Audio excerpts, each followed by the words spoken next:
होकर भी अपने अंदर असंतोष का विष बनाए रखना मनुष्य होकर भी अपने अंदर असंतोष का विष बनाए रखना स्वयं अपनी कमी है। उसे दूर कर दीजिए, अपना अपने असंतोष से छुटकारा पा जाएंगे। तो गुरुदेव ने यहाँ पे कहा है कि अपने अंदर असंतोष रखना, असंतोष जैसा भयंकर विष अपने अंदर रखना, ये अपनी स्वयं की कमी है। ये हमारी एक प्रकार की कमजोरी भी है कि असंतोष फील करना। ये इसके बदले हम ये कर सकते हैं कि हम खुद पर काम कर सकते हैं और असंतोष से छुटकारा पा सकते हैं। जितने जल्दी हम इस कमजोरी पर विजय पा लेंगे, इससे छुटकारा पा लेंगे, उतना ही अच्छा होगा। अपने जीवन को उन्नति के मार्ग पर लगाइए। भूल कर भी न तो अपना कम मूल्यांकन कीजिए, न अपने को दीनहीन तथा अभाग मानिए। ईर्ष्या द्वेष से बचकर चलिए। अपनी ओर तथा अपनी परिस्थितियों पर दृष्टि रखिए। तब देखिए कि असंतोष का कोई भी कारण आपके पास नहीं रहता। तो हमने एक कमजोरी आत्मग्लानि को भी पढ़ा था, जिसमें हमने कहा था कि खुद को हीन भावना से न देखिए।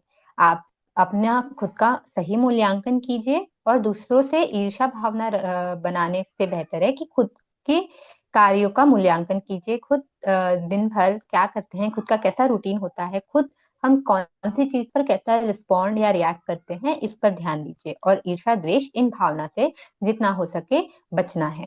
इससे हम असंतोष, इस कमजोरी पर भी आसानी से विजय पा लेंगे, ऐसा गुरुदेव ने कहा है। उस अगली कमजोरी है आलस्य। आलस्य या आलस्य बहुत सारी चीजों का जन्मदाता है। आलस्य से ही प्रोक्रेस्टिनेशन आता है, आलस्य से ही हम कोई काम नहीं कर पाते। तो गुरुदेव लिखते हैं कि दुनिया में यदि कोई भयंकर बीमारी है तो वह आलस्य पर आलस्य। यह समस्त रोगों का राजा है। उस उसे मौत से भी अधिक भयंकर कह देना कोई अत्युक्ति न होगी। तो गुरुदेव ने कहा है कि मौत जैसा ही भयंकर आलस्य भी है। आलस्य बहुत सारी बुरी चीजों का जन्मदाता है। आलस्य के प्रभाव में पड़ने पर मनुष्य की क्रिया शक्ति कुंठित होने लगती है।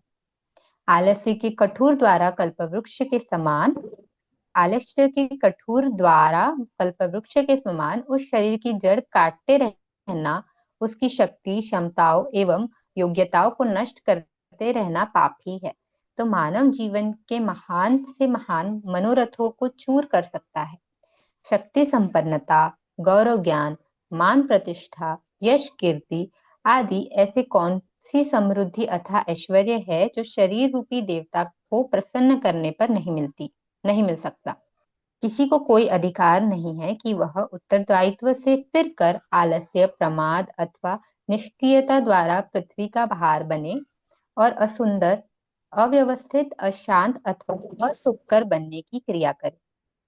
तो किसी को इतना अधिकार नहीं है कि वो अपने जिम्मेदारियों से मुंह फेर कर आलस्य करे अथवा प्रमाद करे। आलस्य की वजह से ही हमारे बहुत सारे काम रुक जाते हैं और हम जीवन में आगे नहीं बढ़ पाते।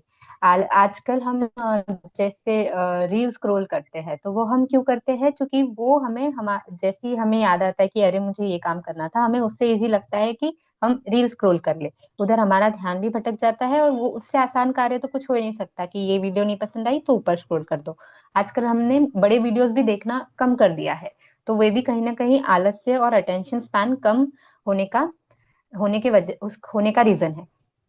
तो जितना हम आलस्य को त्यागेंगे उतना हम आगे आगे बढ़ पाएंगे। एक बार आलस्य लग गया और हमने उस पर जल्दी से काम नहीं किया तो वे हमारी हैबिट बन जाएगी, हमारा स्वभाव बन जाएगा, जिसे चेंज करना शायद बाद में बहुत मुश्किल हो जाए।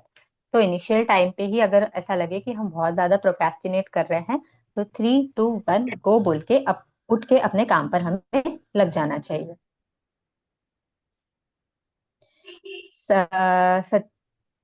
17th कमजोरी है निर्दयता, यानी कि दया की भावना बिल्कुल कम हो जाना। आज संसार में प्रतिदिन हजारों लाखों निर्दोष पशु पक्षियों का संहार किया जाता है, कहीं भोजन के लिए, कहीं उनकी अस्थि चर्म का उपयोग करने के लिए, तो कहीं देवी देवता के नाम पर बलि के रूप में।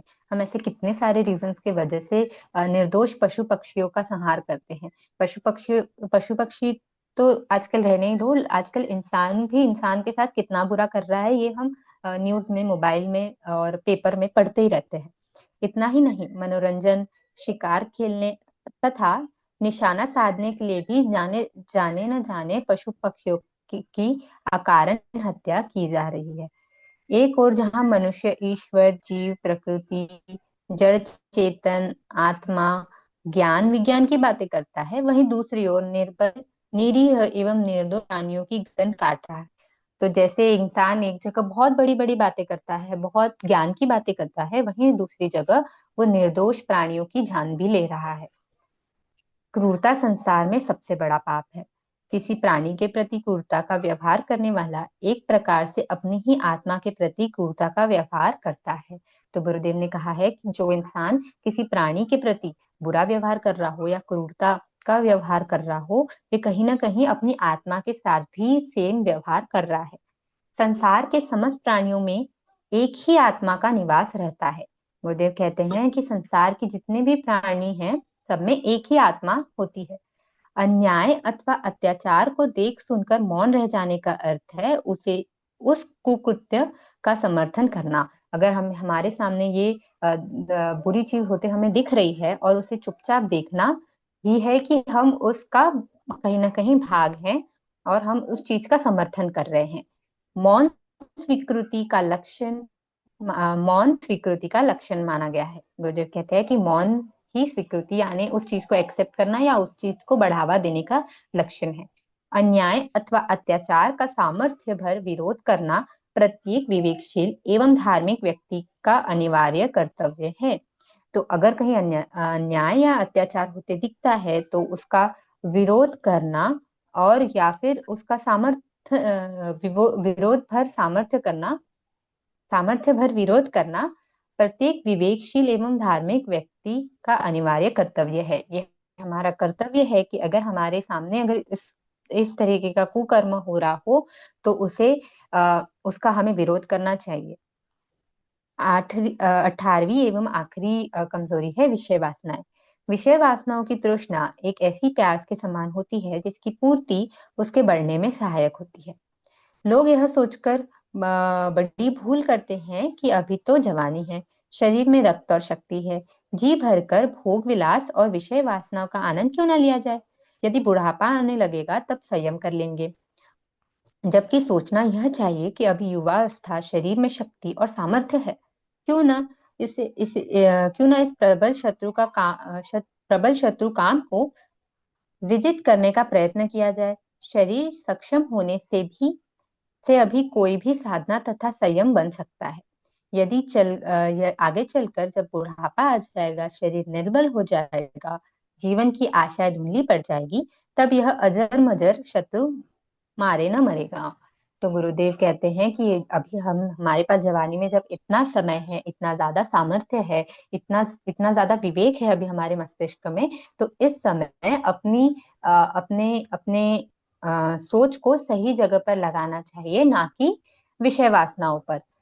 बुढ़ापा आने पर ना आपके पास एनर्जी रहेगी, ना उतना सामर्थ्य रहेगा कि आप अपने लक्ष्य की तरफ एनर्जी लगाएंगे, और आपका समय भी जा चुका होगा। तो अभी विषय वासनाओं से अपना ध्यान हटाकर हमें अपना ध्यान अपने गोल पर, लक्ष्य पर लगाना चाहिए, और विषय वासनाओं जैसी बुरी हैबिट्स को जितना हो सके कम करना चाहिए। अगर हमने उसको बढ़ावा दिया तो ये और बढ़ती जाएगी, ऐसा गुरुदेव ने कहा है। अपने स्वभाव की त्रुटियों का निरीक्षण करके उनमें अवश्य सुधार करने के लिए यदि हम तैयार हो जाएं, तो जीवन की 3/4 से अधिक समस्याओं का हल तुरंत ही हो जाता है। अगर हमने अभी अपनी त्रुटियों पर ध्यान दिया, उसको एनालाइज किया, उस पर काम करना चालू किया और अभी सुधार कर लिया, तो हमारा 1/3 जो जीवन की समस्याएं हैं वो अभी हल हो जाएगी। यह कार्य हमें स्वयं ही करना होगा। कोई बाहर वाला आपको नहीं बताएगा कि आपको क्या करना है। आपको खुद ही अपनी प्रॉब्लम्स, खुद ही अपनी दोष, खुद ही अपनी त्रुटियों को एनालाइज करके उस पर काम करना होगा।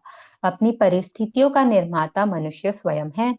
इस चीज को हमें तो बोल्ड करके कहीं लिख देना चाहिए कि अपनी परिस्थितियों का निर्माता मनुष्य स्वयं है। हम किसी को ब्लेम नहीं कर सकते कि इसकी वजह से ऐसा हुआ या उसके वजह से मेरे साथ ऐसा हुआ। ये हम खुद को भी बहाना दे रहे हैं और सामने वाले को तो दे ही रहे हैं, सामने वाले को तो मूर्ख बना ही रहे हैं, पर हम खुद को भी मूर्ख बना रहे हैं कि ये परिस्थितियां इसके वजह से आई, या ये हो गया था इस वजह से आज मेरा जो काम था वो मैं नहीं कर पाया। ये हम खुद को बहाना दे रहे हैं और अपना समय गवा रहे हैं। सुख और उन्नति के लिए दुष्प्रवृत्तियों से दूर रहने और सत्य, न्याय, समता आदि गुणों का प्रसार उसे ही करना पड़ेगा। मनुष्य को ये सारी चीजें स्वयं ही करनी होगी। हमारी भलाई भी इसी में है। सदाचरण को अपनाकर ही हम सुखी रह सकते हैं। हम स्वयं ही अपना उद्धार कर सकते हैं, अन्य कोई नहीं। इसे हृदय में अंकित कर ले। तो ये जो गुण है, इसको तो वो कहते हैं ना, जीवन मंत्र बना लेना चाहिए। गुरुदेव जो है, आजकल जैसे गुरु मंत्र दे देते हैं लोग, तो ये गुरुदेव ने अपनी पुस्तकों के थ्रू हमें गुरु मंत्र दिया है। तो इतने सारे गुरु मंत्र जो उन्होंने दिए हैं, उसमें से एक ये भी अगर हम अपने जीवन में डाल लें कि हम स्वयं का उद्धार हम ही कर सकते हैं, बाहर वाला कोई नहीं, और इसे हमें अपने जीवन में अंकित कर लेना चाहिए, ऐसा गुरुदेव ने कहा है। यहाँ गुरुदेव ने एक एग्जाम्पल दिया है। महात्मा इमर्सन कहा करते थे, मुझे नरक में भेज दो, मैं वहां भी अपने लिए स्वर्ग बना लूंगा। तो उनका ऐसा कहना है, महात्मा इमर्सन का, कि मुझे तुम नरक में भी भेज दो तो वहां भी मैं अपने लिए स्वर्ग बना लूंगा। मुझे कितनी भी बेकार परिस्थिति दे दो, तब भी मैं जाके अपना कल्याण कर लूंगा और अपने लिए अच्छा एटमॉस्फेयर बना लूंगा। कितने भी आजू बाजू नेगेटिव लोग आए, कितने भी भटकाने वाले लोग आए, कितने ही लक्ष्य से हटाने वाले लोग आए, कितनी ही अड़चने आए, फिर भी मैं अपना एटमॉस्फेयर ऐसे क्रिएट कर लूंगा, अपना माइंडसेट ऐसा बना लूंगा कि मैं हर परिस्थिति में खुद को बाहर निकाल सकूं और खुद का कल्याण कर सकूं, खुद का बेटर वर्जन बन सकूं। उनका यह दावा इसी आधार पर था कि अपनी निजी की अंतःभूमि परिष्कृत कर लेने पर व्यक्ति में ऐसी सूझबूझ की गुण, कर्म, स्वभाव की उत्पत्ति हो जाती है, जिससे बुरे व्यक्ति को भी अपनी सज्जनता से प्रभावित करने एवं उनकी बुराइयों का अपने ऊपर प्रभाव न पड़ने देने की विशेषता, क्षमता सिद्धि हो सके। यदि ऐसी विशेषता कोई व्यक्ति अपने अंदर पैदा कर ले, तो यही माना जाएगा कि उसने सारे संसार को सुधार लिया। तो अगर हमने ऐसी विशेषता अपने अंदर ला ली कि आसपास माहौल कितना भी खराब हो, पर मैं खुद की जो रूट मेरी वैल्यूज है, मेरी हैबिट्स है, उनको ना बदलने दूं, तो उस कह सकते हैं कि उसने सारे संसार का सुधार कर लिया, या फिर उसने जग जीत लिया। तो गुरुदेव ने इतनी सुंदर तरीके से इस पुस्तक में बताया है कि हम कैसे खुद को एनालाइज कर सकते हैं और पहले खुद को बदल सकते हैं। बड़ी बड़ी पुस्तकें बाद में, पर ये जो छोटी पुस्तकें गुरुदेव ने दी है, इनको पढ़कर पहले हम धीरे धीरे खुद का कल्याण करेंगे, और उसके बाद फिर हम आगे के बड़े बड़े स्टेप उठा पाएंगे। तो ये जो चार हमने आज कमजोरी देखी, असंतोष, आलस्य, निर्दयता और विषय वासनाएं, इस पर किसी को डाउट है? अगर नहीं होगा तो हम फिर पुस्तक की समरी कर लेंगे फटाफट। तो चल, अगर किसी को डाउट है तो प्लीज बोल दीजिए, या कुछ कहना चाहे तो बोल सकते हो, ताकि हम उसके बाद राधिका, समरी की तुमने ओर बढ़ बहुत सके। अच्छा स्वाध्याय लिया आज। इसका अभी समरी जल्दी से ले लो, हम्म। फिर एंड में हम डिस्कशन करेंगे। अच्छा, ओके। हाँ। तो गुरुदेव, हमारी पुस्तक का नाम था अपनी कमजोरियों से लड़े और मजबूत बने। तो मेन गोल यही था कि गुरुदेव ने हमें कुछ 18 कमजोरियां बताई है, जिस पर हम काम करके खुद को अच्छा बना सकते हैं और मजबूत बन सकते हैं। ना सिर्फ शारीरिक, नहीं, शारीरिक बैड हैबिट्स तो हम सुधार लेंगे, पर गुरुदेव ने यहाँ मानसिक बहुत सारी अच्छी हैबिट्स दी है, जिससे हम खुद को और मानसिक रूप से मजबूत बना सकते हैं। और मोस्ट ऑफ दी कमजोरियां एक दूसरे से जुड़ी हुई थी, कि अगर आप एक दो पर विजय पा लेंगे तो दूसरे पर विजय पाना बहुत ही आसान हो जाएगा। तो पहले 2 पेज में गुरुदेव ने यही बताया है कि हमारी आदत ऐसी होती है कि हम दूसरों की कमजोरियां बहुत जल्दी निकाल लेते हैं और खुद पर ध्यान नहीं देते। तो गुरुदेव ने पहले 2 पेज पर यही कहा है कि खुद पर ध्यान देना कितना ज्यादा इंपॉर्टेंट है, और खुद की गलतियां हम नहीं आंकते, हमें खुद की गलतियों को देखना चाहिए। ये गुरुदेव ने इससे सबसे पहले हमारी आंखें खुली है कि हम ये हमें एक्सेप्ट कराया है कि हमें तो हमारी कमजोरियां या हमारी गलतियां दिखती ही नहीं, और दूसरों की पहले दिखती है। तो इस दृष्टिकोण को सबसे पहले बदलना चाहिए कि पहले हम खुद की गलतियां देखें और खुद की गलतियों को एनालाइज करें। फिर गुरुदेव ने कुछ त्रुटियां बताई है, कुछ दुर्गुण या दुष्प्रवृत्तियां, दोष बताए हैं, जिस पर हम विजय पा सकते हैं। तो सबसे पहले दुर्व्यसन बताया था कि दुर्व्यसन व्यक्ति को तो बिगाड़ता है ही, साथ साथ उसके घर का माहौल, उसके घर के लोग, उसके परिवार वाले, इनको भी अपने साथ साथ ले डूबता है। उसके बाद है अहंकार और लोभ। अम, अहंकार आने पर हमने देखा था, पहले ही दिन देखा था कि अहंकार आने से व्यक्ति जो है अपनी सीखने की क्षमता पूरी तरह कम कर देता है। उसको जब अहंकार आ जाता है तो सामने वाला क्या कहता है उसे बिल्कुल नहीं दिखता। उसे पद का अहंकार आ जाता है तो वो अपना मेन काम छोड़कर अम, अपने पद के पीछे, पद का अहंकार पाने के लिए ही इतना अहंकारी हो जाता है कि उसको सिर्फ अपनी गद्दी दिखती है, अपना सत्ता या पद दिखता है, और जो उसका कार्य था वो उसे दिखता ही नहीं है। और गुरुदेव ने कहा है कि अहंकार और लोभ ये दोनों भाई भाई हैं। जहां जहां अहंकार आया उसके पीछे पीछे लोभ आएगा ही। तो तो गुरुदेव ने कहा है कि लोभ जैसे भयंकर कमजोरी पर भी हमें विजय पाना होगा, और लोभ की वजह से हम गलत मार्ग पर भी चल पड़ते हैं, ऐसा गुरुदेव ने बताया है। उसके बाद अभिमान। स्वाभिमान होना अच्छी बात है, पर अभिमान नहीं। मनुष्य अभिमान होना कि मैं बेटर हूँ, मैं मेरे जो मेरे लेवल के लोग हैं उनसे मैं ऊपर हूँ, श्रेयस्कर हूँ, ऐसा अभिमान का अर्थ होता है। अभिमान आने से हमारे ज्यादा से ज्यादा दुश्मन बन जाते हैं, और हमारी जो एनर्जी है अभिमान आने पर षड्यंत्र रचने में, उन शत्रुओं के खिलाफ षड्यंत्र रचने में और द्वेष करने में, इसमें ही निकल जाती है। फिर गुरुदेव ने हमें न्यूटन का एग्जाम्पल दिया था कि न्यूटन महोदय ने कहा है कि मैंने बहुत समय तक अपनी कोई भी जो उनकी थीसिस थी या जो भी उन्होंने लिखा था, खोज की थी, वो बहुत समय तक प्रकाशित नहीं की। और उसका रीजन यही था कि उन्हें बिल्कुल भी कोई, उनको बिल्कुल फेमस नहीं होना था या उन्हें कोई प्रसिद्धि नहीं चाहिए थी। पर जब उन्हें प्रकाशित कर दी उसके बाद उन्हें इतने थैंक यू लेटर्स आए, उनका इतना अभिवादन हुआ, उनके लिए इतने प्रशंसा पत्र आए। तो उन्होंने एक लाइन कही थी कि अब मेरी प्रसिद्धि खूब बढ़ेगी, किंतु विद्या जिसके लिए मैंने जीवन लगा दिया उसका विकास तो अब रुक जाएगा, क्योंकि उनका ध्यान प्रसिद्धि पाने में लग गया। एक बार वो लग गया तो अब वही वही चलेगा, ऐसा न्यूटन ने कहा था। उसके बाद अनियंत्रित महत्वाकांक्षाएं, जिसका अर्थ होता है अननेसेसरी एक्सपेक्टेशंस या रॉन्ग एक्सपेक्टेशंस।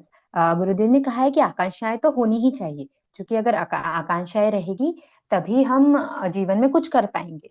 पर अनियंत्रित महत्वाकांक्षाएं होना या फॉल्ट एक्सपेक्टेशंस होना ये बहुत ज्यादा गलत है। इस वजह से व्यक्ति कुछ का कुछ कर बैठता है, कुछ का कुछ सोचने लग जाता है, या कभी कभी तो ओवर थिंक करने लग जाता है, उसका विवेक जो है वो खत्म हो जाता है।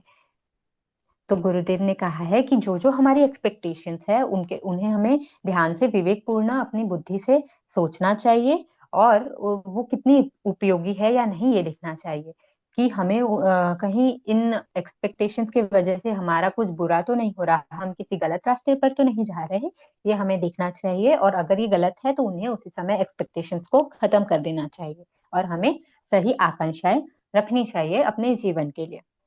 फिर पांचवी थी असत्य। एक झूठ बोलने के लिए हमें कितने झूठ बोलने पड़ते हैं, कितनी मनगढ़ंत बातें बतानी पड़ती है, और कितने बार एक असत्य कहने पर कितने असत्य कहने पड़ते हैं, ऐसा ये हम सबको पता है। अक्सर लोग दंड से बचने के लिए अथवा अपने दोषों को छिपाने के लिए किसी लाभ की प्राप्ति के लिए झूठ बोलते हैं। सो इन दोषों से बचने के लिए कई बार हम झूठ कहते हैं और अनुचित काम करने लग जाते हैं। और असत्य असत्य एक बहुत बड़ी परेशानी है, ऐसा गुरुदेव ने कहा है। असत्य असत्य असत्य के साथ साथ बाद में प्रयत्नों भर राग द्वेष लोभ आदि भी हो जाते हैं, ऐसा गुरुदेव ने कहा है। तो हमें असत्य के मार्ग से जितना हो सके बचना चाहिए। उसके बाद है स्वार्थपरता, यानी कि सेल्फिशनेस। ये सारी कमजोरियां एक दूसरे से लिंक्ड है। तो अगर हम स्वार्थी होंगे तो हम किसी का भला नहीं कर सकते। गुरुदेव ने कहा है त्याग से प्राप्ति, अगर आपको कुछ चाहिए तो आपको त्याग करना ही होगा। अगर आप अपने जीवन में कुछ करना चाहते हैं तो आपको अपने आलस्य का त्याग करना ही होगा, अपनी नींद का त्याग करना होगा, या ऐसी कई चीजें हैं जिसका हमें त्याग करना पड़ सकता है। तो वो त्याग करना होगा, ना कि सेल्फिश होकर उन चीजों को पकड़ना होगा। कई बार हो सकता है कि हमें सभी चीजें ना मिले, तो कुछ चीजों का त्याग हमें करना होगा, सेल्फिश ना बनकर। अगर जैसे आपका फिर हमने यहाँ एक एग्जांपल लिया था कि अगर आपका एक बहुत बड़ा फ्रेंड सर्कल है, तो अगर आप स्वार्थी बनेंगे और किसी की नहीं सुनेंगे, या कुछ ज्ञान है आपके पास, वो अपने पास आप बचा कर रखेंगे और किसी को नहीं बताएंगे, तो शायद आपकी ग्रोथ ना हो। पर अगर आपका ग्रुप है और आप अपने ज्ञान को शेयर कर रहे हैं और फिर सामने वाला भी अपना ज्ञान बता रहा है, ऐसे मिलकर आप दोनों ग्रो कर सकते हैं। तो स्वार्थ की अधिकता दुख का बहुत बड़ा कारण है, ऐसा गुरुदेव ने कहा है।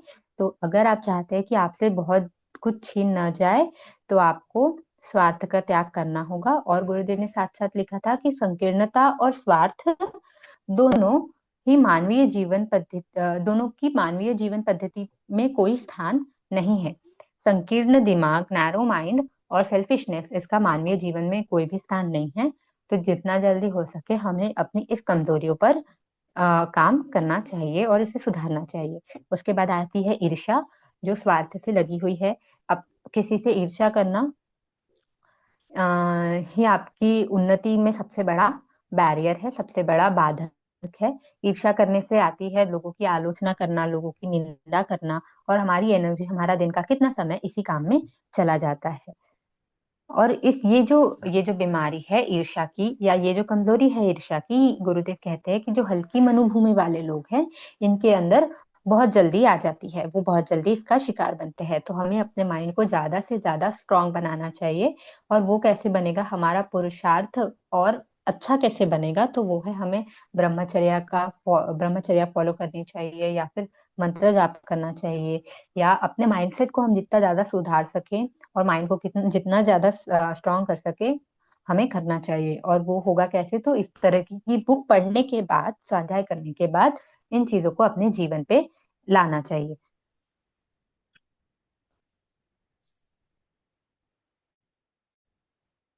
तो ये मनुष्य के हाथ में ही है कि हम किसी ईर्ष्या करें या किसी के लिए सद्भावना करें।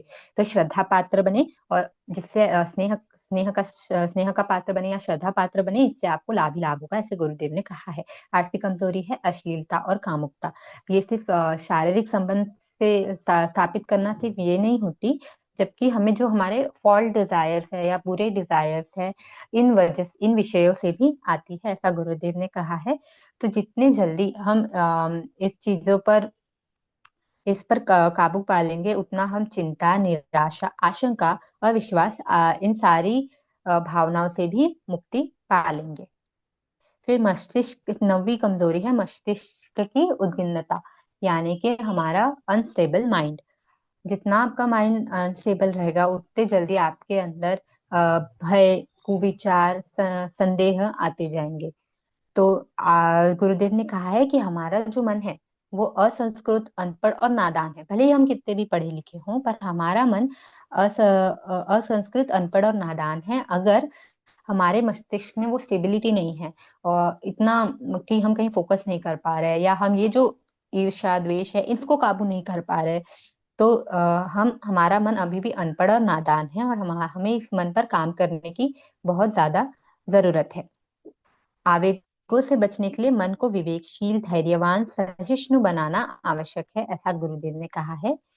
एक ही रास्ता है जीवन पथ पर आगे बढ़ने का, तो वो है धैर्य पूर्वक सहन किया जाए, सबको धैर्य पूर्वक सहन कर लिया जाए और बचकर अपना रास्ता बना लिया जाए। गुरुदेव यहाँ पे इंडिकेट कर रहे हैं कि कोई भी नेगेटिविटी है या कुछ भी आसपास बुरा हो रहा है, तो या किसी से बदला लेने के भाव आ रहे हैं, तो इसे इग्नोर करके और सभी चीजों को धैर्य पूर्वक सहन करके बचकर अपना रास्ता बनाकर हमें आगे बढ़ना चाहिए।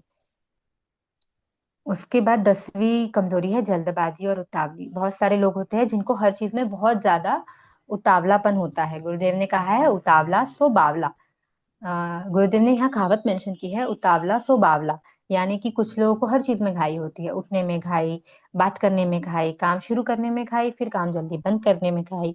और कुछ लोग तो ऐसा करते हैं कि जब उन्हें कोई आउटपुट नहीं मिलता किसी काम से, तो वो उस काम को बीच में ही छोड़ देते हैं। जैसे कि आज के स्वाध्याय में भी शायद से, हाँ, कोई भी मुझे अब तक ऐसा नहीं दिखा जिसने हर रोज स्वाध्याय किया होगा। दीपाली दीदी थी जिन्होंने कल तक पूरा स्वाध्याय किया था, आज वे भी नहीं आए।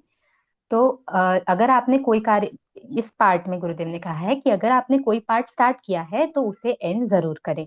उसे बीच में ना छोड़े। ये भी एक प्रकार की कमजोरी ही है कि किसी चीज को कंटिन्यू नहीं करना और बीच में छोड़ देना। यहाँ हमने एग्जाम्पल लिया था weight gain program, weight loss या वेट गेन प्रोग्राम का। जल्दी अगर हमें रिजल्ट नहीं मिले तो उस काम को हम छोड़ देते हैं। तो गुरुदेव ने यहाँ स्पेसिफिकली मेंशन किया है कि किसी भी चीज को करने के लिए एक अमाउंट ऑफ समय और एक अमाउंट ऑफ श्रम लगता ही है। उसका कोई भी अल्टरनेटिव नहीं है। आपको उतना श्रम और उतना समय किसी भी कार्य के लिए देना ही होगा। हम्म,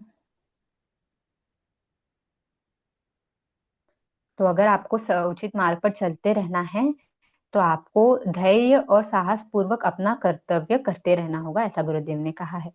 उसके बाद 11th कमजोरी है परस दोष दर्शन, यानी कि हर चीज में निगेटिविटी ढूंढना, हर चीज में बुराइयां ढूंढना। गुरुदेव ने कहा है कि ऐसे व्यक्ति के तो कोई जल्दी जल्दी शत्रु बन जाता है, जो कि ऐसे व्यक्तियों को कोई पसंद ही नहीं करता जो हर चीज में निगेटिविटी ढूंढे। कि गुरुदेव ने कहा है कि इस संसार में दोष है तो गुण भी है और गुण है तो दोष भी है। तो हमें जितना हो सके गुणों को लेना चाहिए और दोष को भूल जाना चाहिए। अगर दोष खुद में है तो उसमें काम करना चाहिए, और दोष अगर दूसरों में है तो उसे जितना हो सके माफ करना चाहिए और दूसरों से पॉजिटिविटी और गुण लेने चाहिए। निंदा करके अपना समय व्यर्थ गवाकर कुछ नहीं हो सकता। अपने समय को, अपनी एनर्जी को सही जगह लगाएं। अब हमें अपनी प्रशंसा बहुत ज्यादा प्यारी लगती है, पर व्यंग या आलोचना हर किसी को अप्रिय है, ऐसा गुरुदेव कहते हैं। तो कोई नहीं चाहता कि कोई उसका मजाक उड़ाए या उसका उपहास करे। ये बातें हमें किसी को अप्रिय बातें कह देना, उचित सम्मान न देना, सम्मान का व्यवहार न करने के कारण मधुर संबंधों में भी विकृति आ जाती है और घर की शांत समृद्धि तथा उन्नति का द्वार बंद कर देती है। तो गुरुदेव कहते हैं कि अगर किसी ने किसी का मजाक बनाया या किसी का उपहास किया और वह उससे चिढ़ गया या अप्रिय बातें कह दी, तो अच्छे से अच्छे संबंध भी खराब हो जाते हैं। तो यहाँ हमें एक इंडिकेशन मिलता है कि हमें किसी भी बात को पकड़ के नहीं रहना है और किसी भी बात का बुरा मानकर उसी चीज को लेके आगे नहीं बढ़ना है। बुरी चीज है तो उसे वहीं छोड़ देना है। अगर कोई निगेटिव बात है, कोई निगेटिव पॉइंट है या दोष है तो उसे पीछे ही छोड़ देना चाहिए। 12वीं है आत्मग्लानि, नहीं यानी कि खुद को बहुत ज्यादा डिग्रेड करना, खुद के दोष गुण निकालना। और इस वजह से हमारा सेल्फ कॉन्फिडेंस यानी कि आत्मविश्वास भी कम हो जाता है। तो जितना हो सके ये जो हम कर रहे हैं, ये जो हम पुस्तक पढ़ रहे हैं, ये हम इसलिए कमजोरियां नहीं ढूंढ रहे कि हम खुद में दोष निकालें। हम ये पुस्तक पढ़ रहे हैं कि हम खुद के दोष देखें और फिर उसमें काम करें और खुद का अच्छा रूप बने, बेटर वर्जन बने। तो हमें अपना आत्मग्लानि करके या खुद के लिए बार बार रिग्रेट फील करके या पे दोष खुद के दोष बार बार देखकर खुद के लिए बुरा फील नहीं करना है कि मैं बेकार हूँ, या अपना कॉन्फिडेंस लूज नहीं करना है, जबकि इन पर काम करके अच्छा अच्छा बनना है। उसके बाद है क्रोध। पहले भी मेंशन किया था कि अगर किसी ने हमें कुछ कह दिया या हमारे अवगुण दिखा दिए तो हम उनसे क्रोध कर बैठते हैं। पर अगर किसी ने हमें हमारे दुर्गुण दिखाए तो हमें उनसे चिढ़कर या गुस्सा कर कर बात बिगाड़ने के बजाय खुद पर काम करना चाहिए। और क्रोध से इतनी सारी अ, इतने सारे संबंध नष्ट हो जाते हैं और इतनी सारी परेशानियां आती है, गुरुदेव ने इस पार्ट में दिया है। तो अभी वक्त कम है इसलिए हम थोड़ा जल्दी जल्दी ले लेंगे। आ, 14th परेशानी है प्रतिशोध, यानी कि सेंस ऑफ किसी से बदला लेने की भावना। तो बदले की भावना हमारी एनर्जी को पूरी तरह नष्ट कर देती है और हमसे बहुत कुछ ले जाती है। गुरुदेव का कहना है कि शत्रु और मित्र ये तो एक मन का एक भ्रम कह सकते हैं, विरोधाभास है। असलियत में कोई हमारा मित्र या शत्रु नहीं है, ये बस हमारे मन में बनाई हुई चीजें हैं। तो किसी से बदला लेना यह बहुत गलत चीज है, और किसी किसी के लिए घृणा भावना रखना, इसे हटाकर वो बहुत बुरा है, उसे हटाकर हमें उसे प्रेम में बदल देना चाहिए। असंतोष, आज हमने देखा डिसकंटेंट फील करना। तो इसे शॉर्ट में लेंगे कि असंतोष ये एक बहुत बड़ी कमजोरी है, और इंसान को लगता है कि मेरे पास बहुत कम है, बहुत कम है, और इस वजह से वो खुश नहीं रह पाता और चिड़चिड़ा और दुखी हो जाता है, और इस वजह से दूसरों के प्रति उसके अंदर नकारात्मक भावनाएं आ जाती है। तो अगर हमने जेलेसी, जो दूसरों के प्रति चिढ़ने की भावना है, उसे हम जब जेलेसी और ईर्ष्या की भावना, इस कमजोरी पर जब हम काम करेंगे, तो साथ साथ ये जो दूसरों से चिढ़कर असंतोष जो हमें फील होता है, दूसरों की तरक्की देख के जो हमें असंतोष फील होता है, इस पे भी हम इनडायरेक्टली काम कर रहे होंगे। तो ये सारी कमजोरियां एक दूसरे से इंटरलिंक्ड है। उसके बाद आज ही देखा हमने 16th कमजोरी, वो है आलस्य। आलस्य मेन सेंटर है, रूट कॉज है बहुत सारी चीजों का, इस वजह से प्रोक्रेस्टिनेशन आता है। गुरुदेव ने कहा है कि आलस्य बहुत बड़ी बीमारी है, और इस वजह से आलस्य को अगर हमने मौत जैसा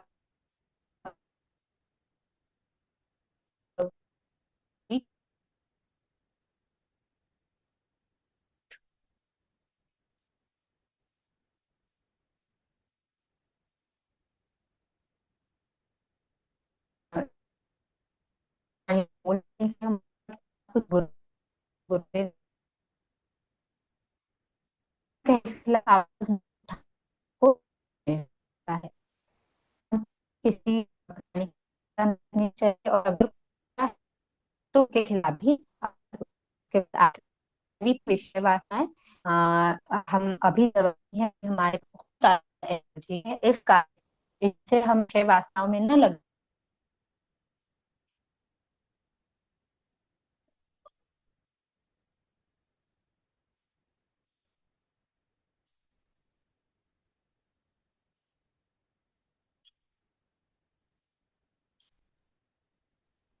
लगता है राधिका का नेट का कनेक्शन खत्म हो गया है।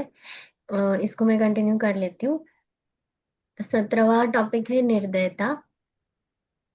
निर्दयता गुरुदेव के अकॉर्डिंग ये कहता है कि लोग जो है दूसरों के प्रति बहुत ही हम निर्दयी स्वभाव रखते हैं, किसी की प्रॉब्लम्स को हम समझते नहीं है, और एक मनोरंजन के तौर पे लोगों के प्रॉब्लम्स को देखते हैं। तो फिर उसमें क्या होता है कि हम बहुत ही निर्दय हो जाते हैं कि बहुत जो हमसे दुर्बल व्यक्ति है, दूसरा व्यक्ति जो है, उसको हम एकदम छोटा समझते हैं और उसकी प्रॉब्लम्स को हम नजरअंदाज कर देते हैं। तो जो पूरा संसार, जो सभी जो पूरी दुनिया है, वो हम सब एक दूसरे को छोटा समझते रहते हैं।